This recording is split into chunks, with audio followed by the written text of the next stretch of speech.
जी बिस्मिल्लाहिर्रहमानिर्रहीम रब्बि इश्रह ली सदरी वयस्सिर ली अमरी वहलुल उक़दतम मिन लिसानी यफ़क़हू क़ौली। अस्सलामु अलैकुम व रहमतुल्लाहि व बरकातुहू। क्लास 12 का FSc ICS part 2 new edition chapter number 14 SHM chapter 13 अल्हम्दुलिल्लाह कंप्लीट। एसएचएम चैप्टर 14 की शुरुआत करेंगे। SHM define simple harmonic motion. वही चैप्टर है जो 10th क्लास में आप लोग पढ़ के आए हैं। सारे की कॉन्सेप्ट्स वही हैं, ठीक है। बाकी जो उसकी स्टार्टिंग है वो भी वही है, कॉन्सेप्ट्स भी वही हैं, बेस वही है। आगे जाकर उन बेसिस को मजीद एक्सट्रीम किया गया है, उसमें मजीद कॉन्सेप्ट की एडिशन की गई है, ठीक है। तो सबसे पहले एसएचएम का स्टार्टिंग करते हैं, उसकी बेस से पॉइंट्स को समझते हैं कि सर सबसे पहले हमें क्या इसमें समझना है। सबसे पहले एसएचएम में आपके पास आता है ऑसिलेटरी मोशन। अब ऑसिलेटरी मोशन से सबकी हाव नाव है, सब पहले से जानते हैं कि सर ऑसिलेटरी मोशन क्या होता है। सबसे पहले यहाँ से स्टार्टअप करते हैं कि sir what is mean by oscillatory motion. Oscillatory motion, अब ऑसिलेटरी मोशन क्या होती है। ऑसिलेटरी मोशन में सबको ये पता है कि सर ये एक ऐसी मूवमेंट है जो कि टू एंड फ्रो होती है, to and fro. Oscillatory motion to and fro कहाँ होती है sir? About a mean position, to and fro motion of an object about a mean position. आप वो 10th क्लास की डिफाइन भी लिख सकते हैं इसके अंदर। जरूरी नहीं है जी 12th क्लास की ही जो हमने लिखी है वही लिखनी है, नहीं। आपका सिंपल कॉन्सेप्ट ही वो है ऑसिलेटरी मोशन का, sir to and fro motion about an mean position. हमने इसके कई सारे एग्जांपल्स को डिस्कस किया हुआ है। एग्जांपल्स के अंदर अगर आप देखते हैं तो सर हमें ये पता है कि सिंपल पेंडुलम इसमें सबसे फेमस एग्जांपल चलता था ऑसिलेटरी मोशन में। अच्छा सर, सिंपल पेंडुलम के अलावा डेली लाइफ में अगर चले जाऊं तो हमें स्विंग की एग्जांपल नहीं भूलती अभी तक, ठीक है सर। उसके अलावा अगर मैं पार्क में चले जाऊं तो पार्क में मुझे सीसा जो है बार बार पुकारता है कि भाईजान आई एम ऑसिलेटरी मोशन। इसी तरह कई सारी एग्जांपल्स हैं भाईजान ऑसिलेटरी मोशन की, ठीक है। तो to and fro motion, up and down motion, back and forth motion of an object is known as oscillatory motion. और ऑसिलेटरी मोशन जो है वो सिंपल हार्मोनिक मोशन की एक स्पेशल टाइप जो है, वो ऑसिलेटरी मोशन की जो स्पेशल टाइप है वो सिंपल हार्मोनिक मोशन है। हमने वहां पे भी ये पढ़ा था 10th क्लास में भी कि सर इस ऑसिलेटरी मोशन की जो एक स्पेशल टाइप है that is simple harmonic motion. तो अगर थोड़ा सा सिंपल हार्मोनिक मोशन को मैं एक्सप्लेन कर दूं तो सिंपल हार्मोनिक मोशन भी क्या है, वो भी सर यही पॉइंट में एक्सप्लेन करती है, simple harmonic motion. Simple harmonic motion के अबाउट जो पॉइंट्स मैंने आगे जाके एक्सप्लेन करने हैं मैं अभी से आपको एक्सप्लेन कर देता हूँ, उसकी प्रॉपर्टीज डिफरेंट चीजों को जो हमने बाद में भी एक्सप्लेन करनी है। हमने सिंपल हार्मोनिक मोशन के अबाउट सबसे पहले सीखा था कि सर ये सिंपल हार्मोनिक मोशन एक ऐसी मूवमेंट होगी जो कि डायरेक्टली प्रोपोर्शनल होगी। किस चीज के डायरेक्टली प्रोपोर्शनल होगी? अपने एक्सेलरेशन के डायरेक्टली प्रोपोर्शनल होगी, जहां पे आपने ये पॉइंट एक्सप्लेन किया हुआ है कि sir acceleration is directly proportional to displacement. और फिर आपको ये भी पता था कि सर ये जो एक्सेलरेशन डिस्प्लेसमेंट डायरेक्टली प्रोपोर्शनल है, ये नेगेटिव साइन हमें बताता था। नेगेटिव साइन शोज दैट कि सर जो एक्सेलरेशन है और जो बॉडी का डिस्प्लेसमेंट है दोनों ऑपोजिट डायरेक्शन में आते हैं। आपको ये इंपॉर्टेंट क्वेश्चन वहां पे आता होता था। फिर सेकंड चीज, हम सिंपल हार्मोनिक मोशन के अबाउट कहते थे कि सर ये एक ऐसी मूवमेंट होगी जो हमेशा हमेशा मतलब इसका हर साइकिल मीन पोजीशन से होके जाएगा। मतलब ये जो एक्सेलरेशन था इसकी डायरेक्शन हमेशा मीन पोजीशन की तरफ होगी, टुवर्ड्स द मीन पोजीशन होगी सिंपल हार्मोनिक मोशन में। इसकी एग्जांपल्स देखनी है तो वो ये एग्जांपल मैंने लिखे हैं, सिंपल पेंडुलम है, स्विंग है, सीसा है, गिटार है। आपके पास और बहुत सारी एग्जांपल जो आपके पास सिंपल हार्मोनिक मोशन के अंदर आ सकती हैं। लेकिन जो दो पॉइंट्स मैंने आपसे समझाए हैं कि बेटे एक तो हमने समझा था कि एक्सेलरेशन डायरेक्टली प्रोपोर्शनल है मीन पोजीशन के और डिस्प्लेसमेंट का, सॉरी। और जितनी भी मूवमेंट होती है, फॉर एग्जांपल मैं अगर आपको पेंडुलम की बात बताता हूं तो सर पेंडुलम क्या है? ये जो पेंडुलम भाईजान है, ये जब पेंडुलम भाईजान यहाँ से इस पॉइंट पे जाते हैं, इस पॉइंट से होते हैं वापस इस पॉइंट पे आते हैं, ठीक है। Let's say this point A, let's say this point C, तो ये बी से होके जाएगा। तो ये जो मूवमेंट थी ये सिंपल हार्मोनिक थी, ठीक है। क्या थी? Simple harmonic. हार्मोनिक का मतलब है कि हमेशा बॉडी की मूवमेंट एक मेन पोजीशन के अबाउट रहती है, मेन पोजीशन के अलावा जो है हार्मोनिक मोशन कंप्लीट हो ही नहीं सकती है। ये अगर बॉल पेंडुलम भाईजान यहाँ से यहाँ जाएंगे तब भी सिंपल हार्मोनिक मोशन कंज्यूम करेंगे, यहाँ से यहाँ जाएंगे तब भी सिंपल हार्मोनिक मोशन कंज्यूम करेंगे, और शर्त क्या होगी, इसको यहाँ से भाई गुजरना पड़ेगा ही पड़ेगा। सिंपल चीज, ये सिंपल हार्मोनिक मोशन के ऊपर कुछ चीजें थी। इसके अलावा और बहुत सारी एग्जांपल्स आपके पास डेली लाइफ में आ सकती हैं, आप मेरे से बेहतर जानते हैं। अब कुछ टर्म्स हैं इस सिंपल हार्मोनिक मोशन से रिलेटेड हैं जो आप पहले भी पढ़ चुके हैं, लेकिन मैं फिर भी उसको एक्सप्लेन करना चाहूंगा। ये समझ लें सारे के सारा लेक्चर में जस्ट इंट्रोड्यूस करवा रहा हूँ सिंपल हार्मोनिक मोशन को आपसे। Terms related to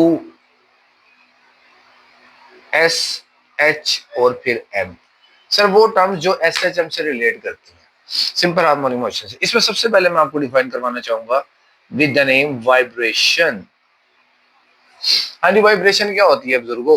vibration sir, vibration vibration vibration vibration vibration होता ही है कि सर जब कोई ऑब्जेक्ट अपनी मेन पोजीशन के अबाउट वन साइकिल कंप्लीट कर लेता है। ठीक है, ये पेंडुलम भाईजान पहले यहाँ पे बने हुए हैं, इस पेंडुलम भाईजान को मैं एक्सप्लेन कर देता हूँ दोबारा यहाँ पे। अब इसी पेंडुलम से मैं सारी टर्म्स को क्या करूंगा, आपको टर्म्स सिखाऊंगा, सारी की सारी टर्म्स इसी पेंडुलम से सिखाऊंगा। आओ तो मैं समझाता हूँ। देखो ये मेरे पास पेंडुलम है, ओहो ये मेरे पास पेंडुलम है, ये पेंडुलम इस वक्त एक पोजीशन बी पे है, that called a mean position, ये इसका ओरिजिन है। ठीक है, अब जब इस पोजीशन से इसको डिस्प्लेस कर दिया जाएगा, डिस्प्लेस करने का मकसद क्या है, मैं इसको उठा के यहाँ पे ले लेता हूँ इस पॉइंट पे। ठीक है, इस पॉइंट पे ले लेता हूँ, इस पॉइंट को मैं कहता हूँ sir let's say this point is a. यहां से इसको लीव किया, यहां से जब लीव करूंगा ये इधर आ जाएगा, इस पॉइंट पे आ जाएगा यहाँ पे, और मैंने इस पॉइंट को कह दिया that is a C point.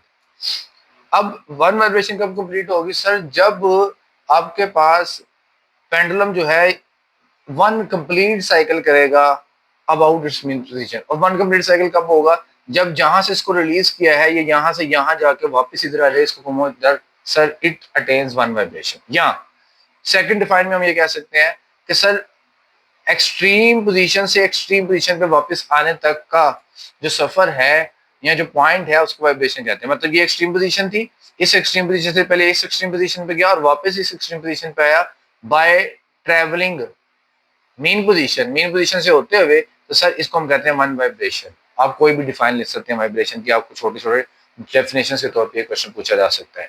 ठीक है कि सर वन वाइब्रेशन क्या, वन कंप्लीट साइकिल अराउंड अ मीन पोजीशन, ये एक वन वाइब्रेशन है सर। ठीक है, और वो भी वन वाइब्रेशन ऑसिलेटरी मोशन में भी चलती थी, वही ऑसिलेटरी मोशन से सिंपल हार्मोनिक मोशन का स्पेशल केस बन गई। ठीक है, तो ये पॉइंट्स इस तरह चलते रहेंगे। फिर वाइब्रेशन के बाद आपके पास आता है इंस्टेंटेनियस डिस्प्लेसमेंट। अगर वर्ड इंस्टेंटेनियस पे फोकस किया जाए, डिस्प्लेसमेंट तो 9th क्लास में हमने दूसरे चैप्टर के अंदर पढ़ लिया था बुजुर्गो। क्या पढ़ा था? डिस्प्लेसमेंट।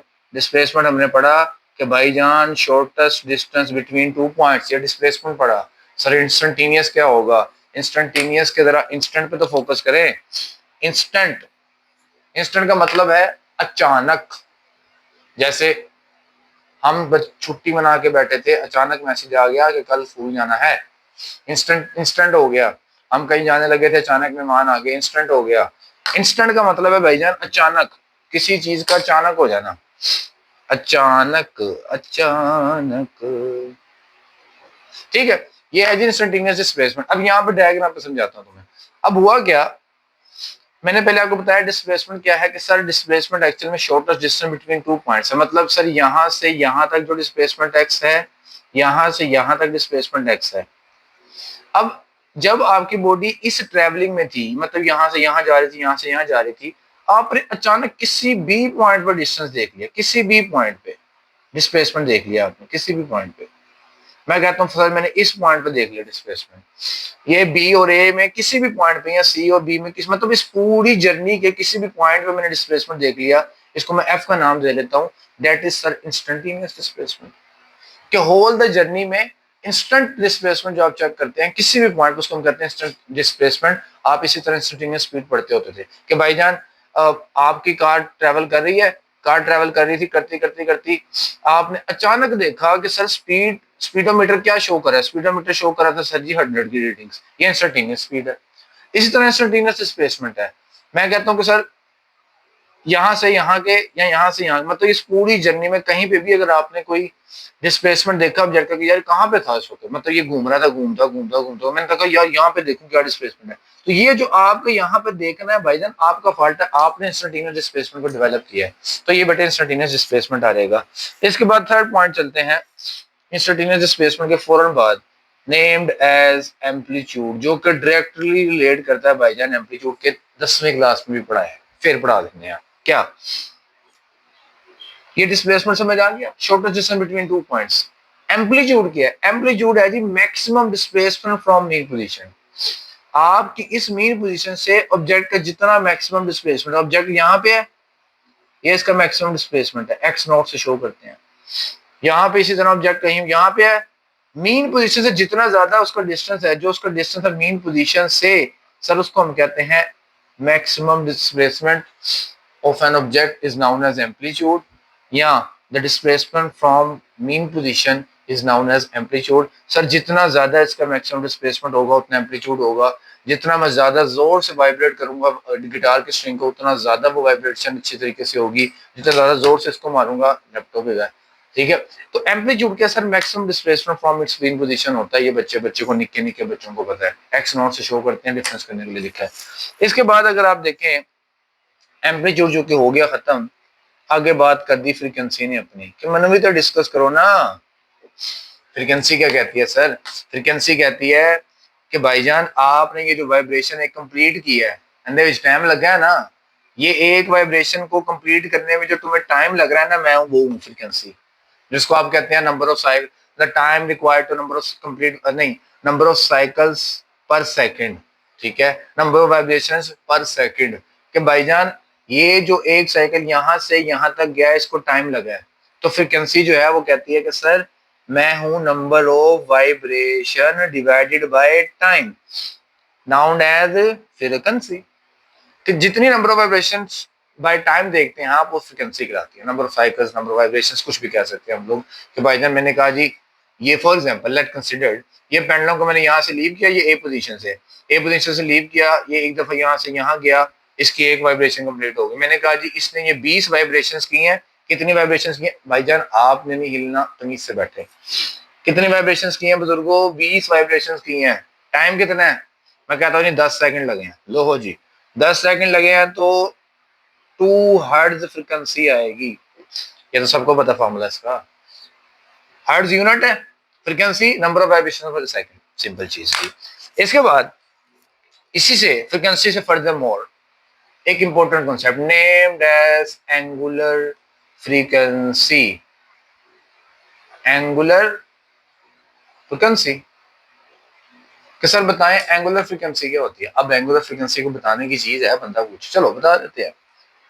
एंगुलर फ्रीक्वेंसी की डिफाइन में कहता है कि भाईजान जो आपने डिस्प्लेसमेंट का रोला डाला हुआ है ना, अगर इस डिस्प्लेसमेंट को एंगुलर डिस्प्लेसमेंट में चेंज कर दो, angular displacement divided by time अगर कर दिया जाए, तो you will get an angular frequency. कहता है अगर एंगुलर डिस्प्लेसमेंट को एंगुलर फ्रीक्वेंसी टाइम से डिवाइड कर दिए, टाइम एंगुलर नहीं होता, तो फ्रीक्वेंसी अचीव कर लेंगे आप। कौन सी? Angular frequency. अब एंगुलर डिस्प्लेसमेंट क्या है?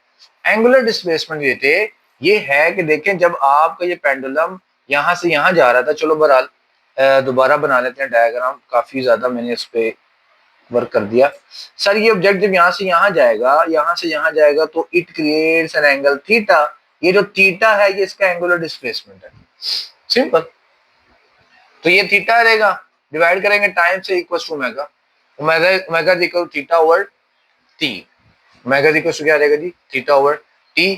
तो अगर आप omega equal theta over t की बात करते हैं, और फिर मैं अगर यहाँ से एंगुलर फ्रीक्वेंसी की यूनिट निकालूं, थीटा होता है रेडियन, टाइम होता है सेकंड, तो सर एंगुलर फ्रीक्वेंसी जो है उसका जो यूनिट आएगा, this unit will be radiance पर सेकंड, में यूनिट क्या होगा? रेडियन पर सेकंड होगा, ठीक है। तो आपसे एंगुलर फ्रीक्वेंसी यूनिट पूछा जा सकता है, सर एंगुलर फ्रीक्वेंसी का यूनिट क्या है? रेडियन पर सेकंड है। फर्दर मोर अगर इस ओमेगा की जगह 2 पाई एफ पुट कर दिया जाए, और एफ पुट कर दिया आपने 2 पाई एफ, और फिर आप फ्रीक्वेंसी फाइंड करते हैं। फ्रीक्वेंसी आती है थीटा ओवर टी इंटू 2 पाई। ठीक है, ये एक कंसेप्ट है एंगुलर फ्रीक्वेंसी के लिहाज से। अच्छा, इसका एक और पॉइंट भी आता होता है, 2 pi f theta over t. F को अगर 1/t पुट कर दें, F is equal to 1/t, ठीक है, फिर आप टी की वैल्यू यहां से निकाल लेंगे। एक और चीज सर, एंगुलर फ्रीक्वेंसी की डायमेंशन क्या आएगी, कोई बता सकता है? ये आपके पास क्वेश्चन मार्क है sir, what will be the dimension of angular frequency, ये आपने खुद मुझे कमेंट सेक्शन में बताना है। ये एसएचएम के हवाले से बेटे कुछ इंट्रोडक्शन था जो मैंने आपसे डिस्कस किया है, होपफुली आपको समझ आई होगी। कोई क्वेश्चन हुआ करें तो जरूर जरूर आस्क किया करें। इंशाल्लाह मुलाकात होगी नेक्स्ट लेक्चर में। फी मान।